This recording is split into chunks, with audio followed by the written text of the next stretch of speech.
One of the greatest luxuries that you can enjoy, regardless of the value of your instrument, is having the pegs adjusted at their proper angles.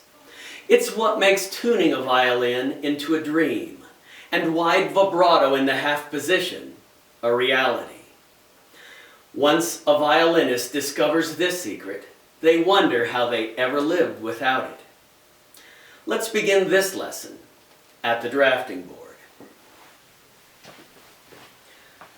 While the angles don't have to be exact, the G, D, and A string pegs should be set at about 30 degrees. This allows you to easily grasp and rotate each of the pegs while also applying the proper amount of pressure to the other side of the scroll to hold them in.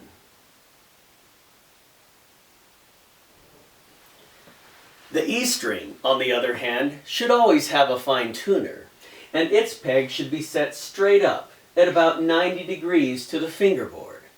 This allows for the greatest amount of clearance to the back of the hand when playing in the lower positions.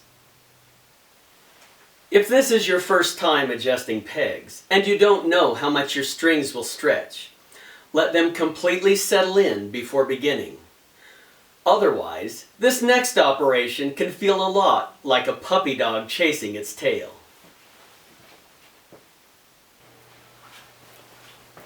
As always, place something soft under your instrument. And unless you are rich, use inexpensive nail clippers, scissors, or wire cutters, since there are some strings that will dent even the finest cutting edges.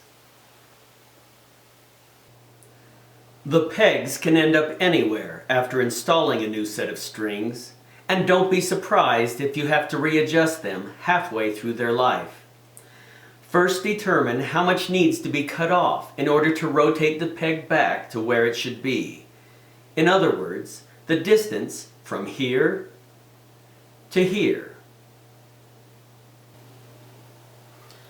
You can mark the string or not, depending upon how well you are at judging distances. But either way, the secret to adjusting violin pegs really is as simple as determining how much needs to be cut off and cutting it off, then rewinding the string consistently, as was shown in video number 1, so when you're done, the peg gets pulled back to the correct angle. It is simple with a little experience, but it's also important to really understand what's going on. So let's look at it from another angle. Rotate the peg back from where it is now to the angle it should be to determine how much needs to be cut off. Then, when you rewind the shortened string, the peg will be pulled back to the correct angle. While loosening the string, you should verify that the end was originally set flush with the peg. If it wasn't, you will need to add or subtract that amount from how much you cut off.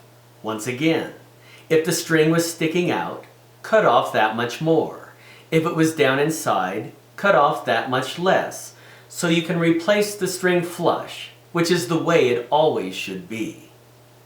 If the string is bent after pulling it out of the peg, straighten it the best that you can, then cut off the length determined earlier when rotating it back to the angle where it should be.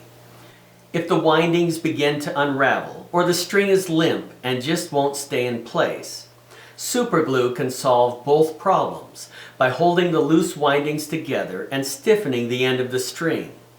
It's also one more guarantee that your strings won't slip during your next performance, and why it's a common practice in all the finest violin shops. But if you decide to use superglue, be extremely careful not to get any on you or your instrument, especially when bleeding the air out of a new tube. And no matter how careful you are, it's always a good idea to wear safety glasses and have a piece of paper underneath the entire operation, just in case. Be careful to only apply a small amount of glue to the end of the string where it goes through the peg. Otherwise, the diameter might end up too large to go back in the hole. Or, the windings might not be flexible enough to turn the corner and lie flat against the side of the peg. To prevent this, after cutting the string and applying the glue,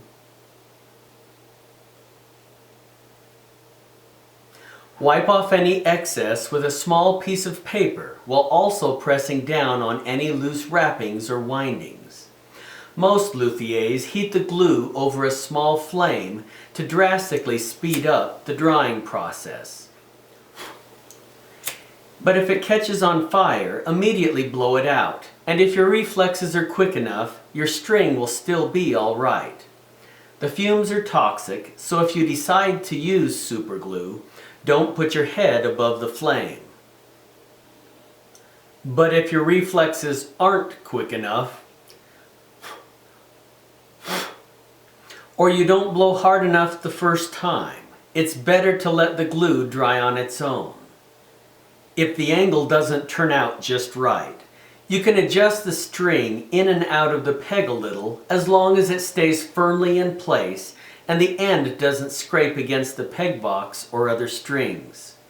If you trim off too much and have to start over again, one overlapping winding will still hold the string secure enough.